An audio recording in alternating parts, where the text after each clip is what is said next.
Olá, meus queridos e queridas, sejam todos bem-vindos aqui ao Conhecer e Despertar.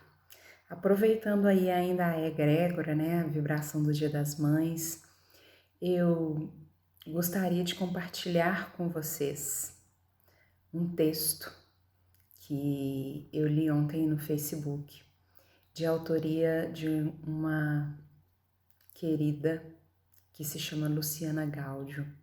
Ela é doutora em psicologia, professora numa grande universidade aqui de Minas. Tive prazer de estar junto com ela no workshop que eu fiz de constelação familiar e a partir daí eu comecei a seguir as produções dela de alguma forma. E ontem eu li esse texto sobre ser mãe e eu gostaria de dividir com vocês. Eu vou ler o texto aqui, tá? Na íntegra, porque eu acredito muito no que está escrito nele.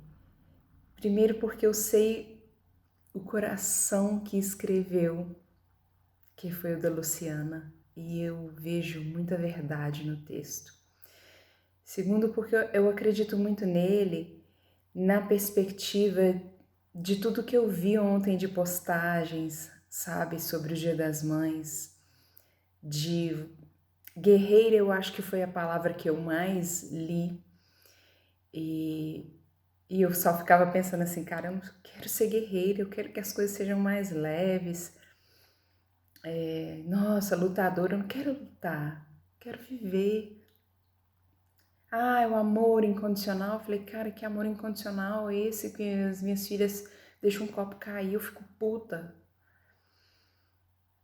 É uma visão muito idealizada ainda do que é ser mãe, né? Então eu vou compartilhar com vocês o texto da Lu, tá bom? Eu espero que vocês desfrutem.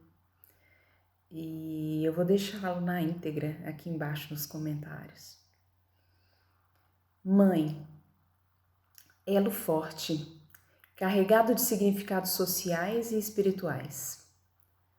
Papel ocupado por um ser humano e, como tal, passível de erro e contradições. O ser humano que encarna o papel de mãe é habitado por uma gama de sentimentos negativos e positivos. Ser mãe é uma construção recheada de delícias que evoca afetos tão fortes que muitas vezes nos leva à transcendentalidade do nosso próprio ser. Talvez isso também contribua para tanta idealização. Nessa construção há também muitos surtos e sensações de enlouquecimento, raiva, nojo, frustração e até ódio.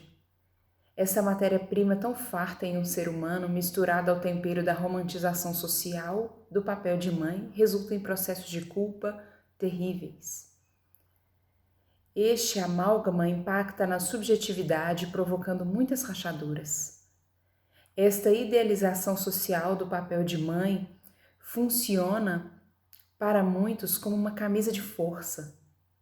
Os consultórios de psicologia estão cheios de pessoas amarradas em seu crescimento pessoal por essas correntes invisíveis e não menos pesadas das expectativas coletivas. Depressão pós-parto, mães tóxicas, mães apenas funcionais, mães que ainda funcionam no ego infantil, e aí ela cita o Winnicott, fazem parte do universo simplesmente humano de ser mãe. Há também as mães que encarnam o papel como sentido maior das suas vidas e passam a viver a vida dos filhos, esquecendo que têm uma própria para cuidar. Não é saudável também, embora seja visto como um mérito esquecer de si mesmo, já depõe contra a relação estabelecida, pois em modelos assim, a cobrança e a frustração são companheiras constantes.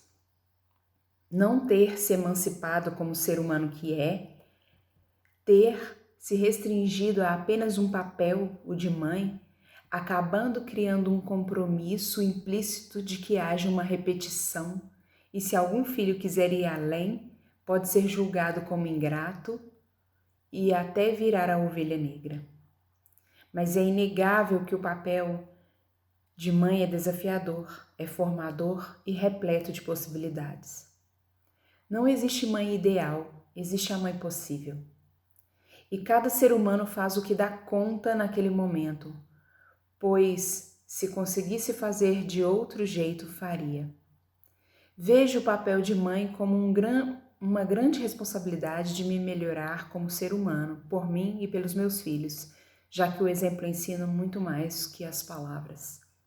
Assim, para não me curvar ao peso da grande responsabilidade que é participar da formação de uma pessoa, posso considerar que o principal ensinamento que eu posso deixar é a necessidade do esforço para o aprimoramento pessoal.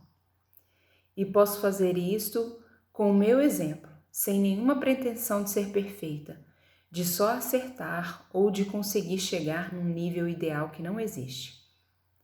Trata-se de um processo constante. Deixar um filho ser e aprender a amá-lo como é, concordo com Mandela, amar é uma aprendizagem, talvez seja a função mais libertadora que a mãe pode exercer na vida de um filho. Carl Rogers diz que apenas apreciamos a beleza de um pôr do sol, não ficamos tentando controlá-lo, aumentar a intensidade do azul, acrescentar cores que não tem, etc., e que deveríamos tentar agir assim quando quisermos compreender uma pessoa. Para não perder de vista o próprio filho, soterrado na montanha das exigências sociais e das minhas próprias expectativas como mãe, é preciso trilhar um caminho de autoconhecimento e autocuidado que me garanta o mínimo de sanidade para isso. As gerações estão ligadas pelo inconsciente coletivo de Jung e por acordos familiares implícitos, Bert Hellinger. O amadurecimento se dá em nível pessoal e grupal. Viver é sempre uma oportunidade incrível. A gratidão por isso, indiferente à humanidade de toda mãe, é legítima, é necessária. Temos a responsabilidade de reconhecer nossa ancestralidade e saber que ela nos constitui e também de seguir rompendo por mim e por todos. Luciana Gaudio. Pessoal, esse texto daria uma série aqui no YouTube de estudos de cada uma das suas partes. Ela citou pessoas incríveis aqui, o Rogers, o Bert Hellinger, o Jung, o Mandela, e a gente poderia estudar cada uma dessas partes. Mas eu quis muito compartilhar esse texto para homenagear o coração que o escreveu e para deixar mais leve o coração de cada mãe que porventura assista a esse vídeo. Não é preciso ser perfeita, ser guerreira. Não é preciso lutas. Não é preciso viver pelo filho. É preciso só ser você, na sua multiplicidade de papéis, na sua luz, na sua sombra, nos seus momentos de estar linda, nos seus momentos de estar acabada. É só ser quem você é. Gratidão, Lu, por ter escrito essa pérola. Gratidão a você que está aqui comigo.